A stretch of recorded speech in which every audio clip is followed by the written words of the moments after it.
De lleno al tema político, hay cosas como las que vemos ahora mismo que no son un tema de ayer, no son un tema de hace 3 días, son un problema de larga data y nos cuesta creer que en medio de lo que significa tener prioridades claras nos acompañe una incertidumbre política como la que hoy mismo estamos viviendo. ¿Cuál es tu comentario de lo que acabamos de ver? Buenos días, Claudia, Pamela. Mira, yo creo que lo más dramático es que perdemos el contacto con la realidad, ¿no? Estamos en un debate político que no tiene nada que ver con lo que sufre la gente todos los días, ¿no? Sin dejar de ser importante, ¿no? Por supuesto. Pero hay cosas que son mucho más urgentes, Lo que ¿no? pasa es que es importante porque si funciona, estas cosas deberían de resolverse. Así es, sí. Entonces, en realidad adquiere importancia en la medida en que los ciudadanos entendemos, creo ahora con mucha más claridad que antes a partir de la pandemia, que la buena política genera crecimiento, desarrollo, bienestar, bien común.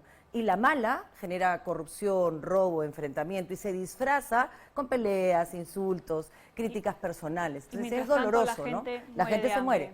Se muere de hambre, pierde empleo, entra en una incertidumbre y en una vorágine de no saber qué va a pasar mañana, que te genera ansiedad, en un país en el que además ha tenido tantos problemas de salud mental globales, como toda la época de Sendero Luminoso y lo que eso deja como secuela. Pero ahora desconectas creo de la que hay que realidad, comprometerse, ¿no? desconectas de esta realidad, pero sí la usas bastante bien siempre en campaña, la usas en discurso, ¿no?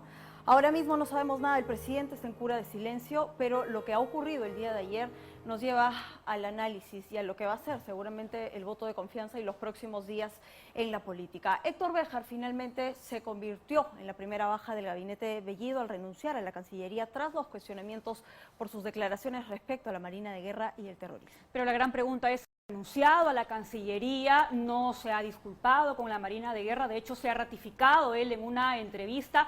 Y bueno, está bien, ¿no? En nuestro país hay libertad de pensamiento y quizás ese ha sido el problema, Marisol, te damos nuevamente la bienvenida, porque el presidente Castillo sabía perfectamente cómo pensaba el señor Béjar y cómo piensa el señor Béjar. Y bueno, él tiene cierto respeto, cierta admiración, ¿no? A nivel intelectual, a nivel académico. Hay muchas personas que también han lamentado la situación por la que está atravesando el señor Béjar y eso es respetable, pero no era la persona adecuada, dado estos antecedentes, dado su pensamiento para ocupar el cargo de la Cancillería de nuestro país. Mira, yo siento que lo que ha sucedido con el señor Béjar, ¿qué es lo que va a suceder con el señor Bellido en el corto plazo si es que no renuncia, generándole un problema mayor al presidente? Es que están siendo consistentes y consecuentes con sus ideas. El tema es que esas ideas y esa consecuencia es, o ha sido, y seguirá siendo siempre enemiga del Estado que nosotros representamos. Es decir, el Perú ha estado golpeado por el terrorismo durante muchos años y no estamos dispuestos a hacer como que eso no sucedió, ni a escribir una historia distinta, ni a reivindicar hechos que son delitos. El problema del señor Béjar es que desde la academia se puede aceptar el análisis crítico porque es el espacio para hacerlo. Pero trasladar eso a las acciones de gobierno desde la Cancillería, que es la cara del Perú hacia afuera, genera incertidumbre, inestabilidad, desincentiva inversión en el país, desincentiva turismo y le genera al país más recesión, menos trabajo y más conflicto del que ya ha tenido. Utilizar además, ese ha sido el error, el peor error del señor Béjar, utilizar a la institución de la Cancillería, que es súper respetada, para defender su posición, es una cosa que yo no había visto en ministros que tienen un poco de camino político y entienden la diferencia entre el ministerio y el ministro y entre su rol de fusible y el respeto a la institucionalidad que representa. Así que creo que su salida da tranquilidad, pero no resuelve el problema de fondo. Y el problema de fondo es que con el terrorismo no se negocia, no se tranza, no se pacta y no se le da oportunidad ni al investigado ni al procesado de estar en una posición de poder. Ahora, yo me quedo con esto último, porque para mí verdaderamente no es que el señor tiene libertad de opinión y puede sentarse a decir lo que se le dé la gana. Las libertades también tienen un límite, si no, no existiera, pues, no existieran las cartas notariales, no existieran todos los delitos que hay contra el honor, ¿no? Y más allá de eso, yo me quedo con, ayer entrevistábamos a las reacciones de los congresistas y muchos decían, volteemos la página.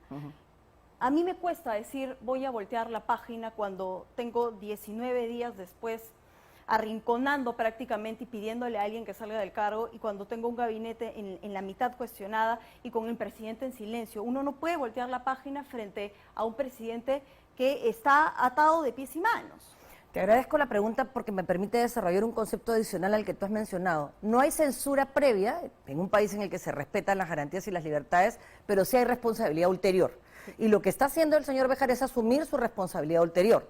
Tienes libertad de decir lo que quieras, pero si ofendes o si insultas la memoria, que es lo que se ha ofendido con este discurso, tu responsabilidad no solamente puede ser penal, sino que sin duda política es, y tienes que asumir las consecuencias. La censura, de todas maneras, tenía destino, y yo creo que iba a terminar aplicándose, así que sí me parece importante que haya habido una reacción rápida, pero nunca debieron de nombrarlo, o sea, ahí está el principal problema, y creo que cuando tú hablas del silencio del presidente Castillo, en realidad estás hablando de todo el oscurantismo y la falta de transparencia que hay en torno al presidente y sus acciones. No, primero, lo que nos costó que se lograra transparentar la agenda del presidente cuando quiso salir de Palacio y despachar en Breña. Después, más grave todavía, el ingreso con falsa información a Palacio, que tiene que ser investigado por la Fiscalía, porque eso es un delito que está tipificado en el Código Penal. Y finalmente, la incapacidad absoluta de sentarse y explicarle al país desde la tribuna que él considere qué es lo que está pasando y qué es lo que está haciendo, ¿no? Entonces es un presidente ausente, con el presidente de su partido, del partido que lo llevó al poder, reivindicando la presencia de Perú Libre en la toma de decisiones nacionales, y ninguna explicación por parte de él de las acciones que va a tomar para enfrentar los problemas que hoy se han visto en la presentación que ustedes han hecho de Ticlo Chico. No es un botón de cómo es que el Perú, que necesita un Estado eficiente, está esperando. Ahora, hay un tema de fondo que también se ha puesto en debate, ¿no?, con la presencia del señor Béjar, con la salida, con sus declaraciones, y tiene que ver con algo que acabas de mencionar, ¿no?, el oscurantismo, el tratar de reescribir la historia, y hay muchos que han señalado, bueno, sí, de alguna manera le ha faltado el respeto a la memoria de las víctimas, al trabajo que han hecho las Fuerzas Armadas contra el terrorismo, pero algo que también está en la historia, y lo recoge también el informe de la Comisión de la Verdad, es que las Fuerzas Armadas también tomaron su parte en la violencia política que hemos vivido, ¿no? Eso tampoco lo podemos obviar. Pero por supuesto que no, yo creo que ese trabajo sí se ha hecho bien en el Perú, incluso, y eso hay que decirlo públicamente, dentro de las Fuerzas Armadas, con mayor razón dentro de las Fuerzas Armadas. Eso puede no saberse, pero el Perú tiene el mejor instituto de Sudamérica en formación de derechos humanos y derecho internacional humanitario, que depende de las Fuerzas Armadas, que es el Centro de Estudios de Derechos Humanos. 14 años, y vienen estudiantes de toda la región a prepararse en derechos humanos, porque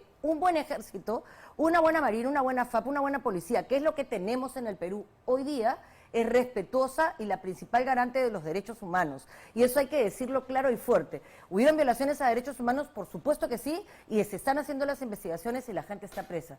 Pero preocupados porque eso no vuelva a suceder, descuidamos lo más importante, que era señalar al delincuente, porque eso, digamos, al ser un delincuente lo que tocaba era procesarlo, pero después de 30 años se ha logrado judicializar casos como Soras, que duplica el número de víctimas de Lucanamarca y por el cual Osman Morota y Marta Liendo querían salir bien librados, estaban a punto de obtener la libertad. Entonces, un país en el que las reglas del Estado de Derecho se respetan, tiene que ser firme, por supuesto con quienes estamos llamados, políticos y quienes ejercen función pública y más con armas, a respetar la ley, pero también a usarla para garantizar el Estado de Derecho. Y un terrorista, un procesado por terrorismo, un investigado por terrorismo, no puede ser parte del aparato estatal. Ahora, frente a esto, frente al silencio, frente a la poca capacidad, frente a la poca muñeca política, frente a los graves cuestionamientos, ¿qué deberíamos esperar de la designación del nuevo canciller?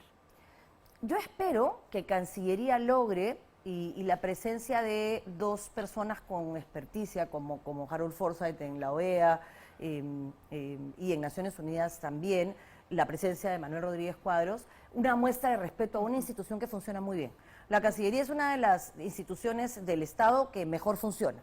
Respeta la meritocracia, con algunas manipulaciones políticas en el mes de octubre, pero en general hay un respeto a la institucionalidad y un orgullo en la carrera, con oportunidades más o menos justas para todos a llegar a ser embajadores, en fin, ocupar puestos que les permitan hacer bien su trabajo.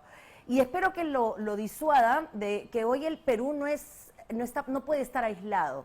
Hay un problema geopolítico que tiene que ver con China, que tiene que ver con Rusia, que tiene que ver con cómo se están moviendo las fuerzas para el tema de los recursos naturales, de la energía, de las comunicaciones, y todo eso o se regula y se maneja dentro de lo que estableció Naciones Unidas para mantener la paz, o lo que está en juego, no solamente la estabilidad del país, es la estabilidad de esta paz compleja que hemos logrado tener tantos años en el mundo. Si no lo entiendes en lo chiquito, vas a comenzar a cometer errores que terminan complicándolo todo. Marisol, ya para cerrar, una pregunta rapidita. Está dando vueltas en las redacciones el nombre de Luis Raigada como la posibilidad de ser el próximo canciller.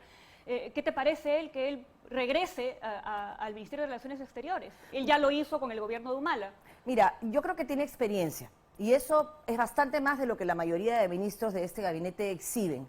Y no se entra al aparato estatal a aprender. Eso no corresponde y no es justo con las personas que necesitan un Estado eficiente, ¿no? Así que esperemos que quien nombre conozca el sector, tenga experiencia y lo respete. Y además, gestos, como no poner a un policía dado de baja de ministro de Defensa, más allá de quien sea, es lo que se necesita en un país que quiere trabajar y que quiere ser gobernado para todos, ¿no? Ahora mismo parece que se ha convertido en vocero, ¿no? Porque el presidente no asoma la cabeza.